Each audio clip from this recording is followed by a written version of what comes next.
ನಿಮಗೆ ಸ್ವಾಗತವನ್ನು ಕೊಡ್ತೀನಿ. 9ನೇ ತರಗತಿ ಸಮಾಜ ವಿಜ್ಞಾನ ಭಾಗ 2ರ ಪಠ್ಯಪುಸ್ತಕದ 30ನೇ ಪಾಠ ಹಣ ಮತ್ತು ಸಾಲ ಪಾಠದ ಅಭ್ಯಾಸ ಪ್ರಶ್ನೋತ್ತರಗಳನ್ನು ನೋಡೋಣ. ಮೊದಲಿಗೆ ಅಭ್ಯಾಸಗಳು. ಫಸ್ಟ್ ಮೇನಲ್ಲಿರ್ತಕ್ಕಂಥದ್ದು ಖಾಲಿ ಸ್ಥಳಗಳನ್ನು ತುಂಬಿರಿ ಅಂತ ಇದೆ. ಭಾರತದ ರೂಪಾಯಿ ಡ್ಯಾಶ್ ಪದದಿಂದ ಬಂದಿದೆ, ಉತ್ತರ ರೂಪಾಯಿ. ಪ್ರಶ್ನೆ 2, ಚೆಕ್ಗಳು ಡ್ಯಾಶ್ ಹಣದ ಸಾಧನವಾಗಿದೆ, ಉತ್ತರ ಬ್ಯಾಂಕು. ಪ್ರಶ್ನೆ 3, ವಿದೇಶಿ ಹಣದೊಂದಿಗೆ ವ್ಯವಹರಿಸುವ ಬ್ಯಾಂಕುಗಳನ್ನು ಡ್ಯಾಶ್ ಎಂದು ಕರೆಯುತ್ತಾರೆ, ಉತ್ತರ ವಿನಿಮಯ ಬ್ಯಾಂಕ್. 4, ಭಾರತೀಯ ರಿಸರ್ವ್ ಬ್ಯಾಂಕನ್ನು ಡ್ಯಾಶ್ ವರ್ಷದಲ್ಲಿ ಸ್ಥಾಪಿಸಲಾಯಿತು, ಉತ್ತರ 1935. 5ನೇ ಪ್ರಶ್ನೆ, ಜಪಾನ್ ದೇಶದ ಹಣ ಡ್ಯಾಶ್, ಉತ್ತರ ಯನ್. ಮುಖ್ಯ ಪ್ರಶ್ನೆ 2, ಕೆಳಗಿನ ಪ್ರಶ್ನೆಗಳಿಗೆ ಒಂದೊಂದು ವಾಕ್ಯದಲ್ಲಿ ಉತ್ತರಿಸಿರಿ. ಮೊದಲ ಪ್ರಶ್ನೆ, ವಸ್ತು ವಿನಿಮಯ ಪದ್ಧತಿ ಎಂದರೇನು? ಉತ್ತರ, ಪುರಾತನ ಕಾಲದಲ್ಲಿ ಜನರು ಹಣವನ್ನು ಬಳಸದೆ ಸರಕುಗಳನ್ನು ಪರಸ್ಪರ ವಿನಿಮಯ ಮಾಡಿಕೊಳ್ಳುತ್ತಿದ್ದರು. ಇದನ್ನೇ ವಸ್ತು ವಿನಿಮಯ ಪದ್ಧತಿ ಅಂತ ಕರೀತಾರೆ. ಪ್ರಶ್ನೆ 2, ಹಣದ ಅರ್ಥವನ್ನು ತಿಳಿಸಿ. ಹಣವು ಸರಕುಗಳು ಮತ್ತು ಸೇವೆಗಳನ್ನು ಕೊಳ್ಳುತ್ತದೆ. ಇದನ್ನು ಸಂದಾಯ, ಮಾಪನ ಮತ್ತು ಮೌಲ್ಯ ಸಂಗ್ರಹದ ಮಾಧ್ಯಮವಾಗಿ ಸರ್ವೇ ಸಾಮಾನ್ಯವಾಗಿ ಸ್ವೀಕರಿಸಲಾಗಿದೆ. ರಾಬರ್ಟ್ಸನ್ ಪ್ರಕಾರ ಸರಕುಗಳಿಗಾಗಿ ಸಂದಾಯ ಮಾಡುವಲ್ಲಿ ಅಥವಾ ಇತರೆ ವ್ಯವಹಾರಿ ಸಾಲಗಳನ್ನು ತೀರಿಸುವಲ್ಲಿ ವ್ಯಾಪಕವಾಗಿ ಸ್ವೀಕರಿಸಲ್ಪಟ್ಟ ಯಾವುದೇ ವಸ್ತು ಹಣವಾಗಿದೆ ಅಂತಕ್ಕಂಥದ್ದು ವ್ಯಾಖ್ಯೆಯನ್ನು ಕೊಟ್ಟಿದ್ದಾರೆ. ಪ್ರಶ್ನೆ 3, ಭಾರತದ ಕೇಂದ್ರ ಬ್ಯಾಂಕು ಯಾವುದು? ಉತ್ತರ ಭಾರತೀಯ ರಿಸರ್ವ್ ಬ್ಯಾಂಕ್. ಇದು ಭಾರತದ ಕೇಂದ್ರ ಬ್ಯಾಂಕ್ ಆಗಿದೆ. ಪ್ರಶ್ನೆ 4, ಹಣದ ಕಾರ್ಯಗಳನ್ನು ಪಟ್ಟಿ ಮಾಡಿ ಅಥವಾ ವಿವರಿಸಿ. ಹಣದ ಕಾರ್ಯಗಳನ್ನು ನೋಡೋದಾದ್ರೆ ಮುಖ್ಯವಾಗಿ 3 ಗುಂಪುಗಳನ್ನಾಗಿ ವರ್ಗೀಕರಿಸಲಾಗಿದೆ. ಮೊದಲನೇದು ಪ್ರಾಥಮಿಕ ಕಾರ್ಯಗಳು, ಅದನ್ನು ಮುಖ್ಯ ಕಾರ್ಯಗಳು ಅಂತಾರೆ. 2 ಪೂರಕ ಕಾರ್ಯಗಳು, 3 ಇತರೆ ಕಾರ್ಯಗಳು.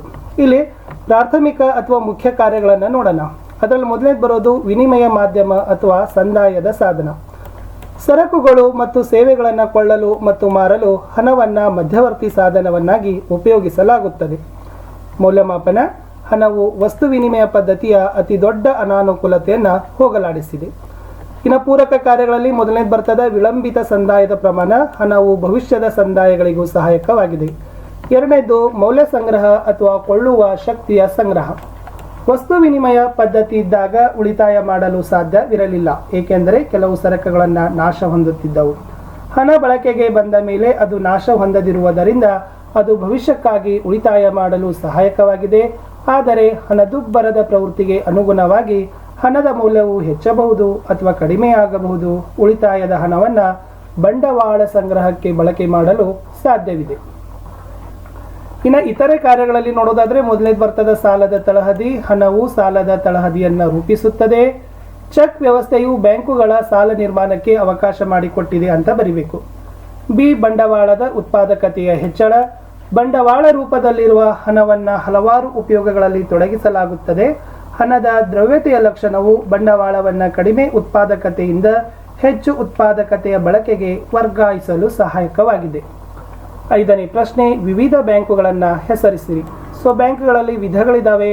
ಕೈಗಾರಿಕಾ ಬ್ಯಾಂಕ್ಗಳು, ವಿನಿಮಯ ಬ್ಯಾಂಕ್ಗಳು, ಉಳಿತಾಯ ಬ್ಯಾಂಕ್ಗಳು, ಸಹಕಾರಿ ಬ್ಯಾಂಕ್ಗಳು, ಭೂ ಅಡಮಾನ ಬ್ಯಾಂಕುಗಳು. 6ನೇ ಪ್ರಶ್ನೆ, ಭಾರತೀಯ ರಿಸರ್ವ್ ಬ್ಯಾಂಕಿನ ಕಾರ್ಯಗಳನ್ನು ವಿವರಿಸಿರಿ.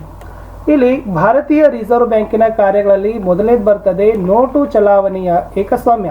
ಅಂದರೆ ಈ ಭಾರತೀಯ ರಿಸರ್ವ್ ಬ್ಯಾಂಕ್ ರೂಪಾಯಿ 2 ಮತ್ತು ಅದರ ಮೇಲ್ಪಟ್ಟು ಮೌಲ್ಯದ ನೋಟುಗಳನ್ನು ಮುದ್ರಿಸಿ ಚಲಾವಣೆಗೆ ತರ್ತಕ್ಕಂಥ ಏಕಸ್ವಾಮ್ಯವನ್ನು ಹೊಂದಿದೆ. ಅಂದರೆ 2 ರೂಪಾಯಿ, 5, 10, 20, 50, 100, 500, 1000, 2000 ಮುಖಬೆಲೆಯ ನೋಟುಗಳನ್ನು ಮುದ್ರಿಸಿ ಚಲಾವಣೆಗೆ ತರ್ತದೆ. 1 ರೂಪಾಯಿ ನೋಟನ್ನು ಸರ್ಕಾರದ ಪರವಾಗಿ RBI ಮುದ್ರಿಸಿ ಚಲಾಯಿಸ್ತದೆ. 2ನೇ ಕಾರ್ಯ ಸರ್ಕಾರದ ಬ್ಯಾಂಕ್ ಆಗಿ ಕಾರ್ಯನಿರ್ವಹಣೆ. ಕೇಂದ್ರ ಮತ್ತು ರಾಜ್ಯ ಸರ್ಕಾರಗಳ ಠೇವಣಿಗಳನ್ನು ಸ್ವೀಕರಿಸುತ್ತದೆ. ಇದು ಸರ್ಕಾರದ ಪರವಾಗಿ ತೆರಿಗೆಗಳು ಮತ್ತು ಇತರೆ ದರಗಳ ಹಣಗಳನ್ನು ಸಂಗ್ರಹಿಸುತ್ತದೆ.